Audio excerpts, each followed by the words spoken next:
دارال حکومت دہلی کے کشمیری دروازے کے قریب واقع شیعہ جامع مسجد اپنے اندر تاریخ سمیٹے ہوئے ہے۔ اس مسجد کی تعمیر 1857 سے قبل مغلیہ سلطنت کے وزیر خزانہ حامد علی خان نے کرائی تھی، جس کا ذکر مرزا اسد اللہ خان غالب نے اپنے خطوط میں بھی کیا ہے۔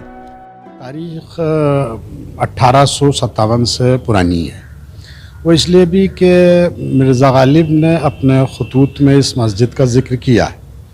اس زمانے میں یہ مسجد حامد علی خان کی مسجد کہلاتی تھی۔ حامد علی خان مغلیہ سلطنت میں وزیر خزانہ کہیے وہ حیثیت رکھتے تھے۔ ایک دور تھا جب کشمیری گیٹ علاقہ شیعہ فرقے کے لیے مرکز کی حیثیت رکھتا تھا، جس کے نقوش آج بھی کشمیری گیٹ کی تنگ گلیوں میں موجود ہیں۔ البتہ تقسیم ہند کے دوران کشمیری دروازہ پوری طرح متاثر ہوا۔ جو شیعہ حضرات یہاں رہائش پذیر تھے وہ اس علاقے کو چھوڑ کر کہیں اور منتقل ہو گئے۔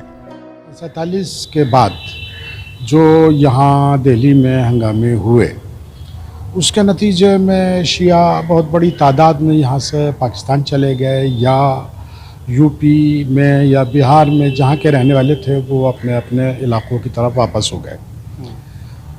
بہرحال پھر اسی دور میں یہ بھی ہوا کہ یہاں پاکستان سے آنے والے شرنارتھیوں نے یہاں اس مسجد کے اوپر قبضہ کیا۔ موجودہ حالات کی بات کی جائے تو یہ علاقہ اب رہائش پذیر نہیں رہا، بلکہ یہ تجارتی علاقے میں تبدیل ہو چکا ہے، اور جو کچھ لوگ یہاں رہائش پذیر ہیں ان میں شیعہ حضرات کی تعداد چند لوگوں تک ہی سمٹ کر رہ گئی ہے۔ شیعہ حضرات اچھی خاصی تعداد میں تھے یہاں، اور اس بات کی خبر جو ہے وہ بہرحال یہاں کئی امام باڑوں کا پایا جانا اور کئی مسجدیں کا وجود، اور اس کے علاوہ بھی ایک اچھی خاصی آبادی جو موری گیٹ کشمیری گیٹ کے اوپر رہتی تھی وہ اسی مسجد سے جڑی ہوئی تھی۔ لیکن یہاں قرب و جوار میں اب اس وقت شیعہ نہیں ہے۔ یہ علاقہ اب ریسیڈنشل رہا ہی نہیں ہے، بلکہ یہ علاقہ اب کمرشل ہو چکا ہے، اور یہاں صرف اور صرف دکانیں ہیں۔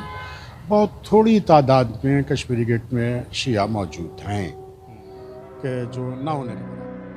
یہ مسجد انڈو اسلامک طرز تعمیر کا ایک نمونہ ہے، جس میں 2 مینار اور 3 گنبد بھی شامل ہیں۔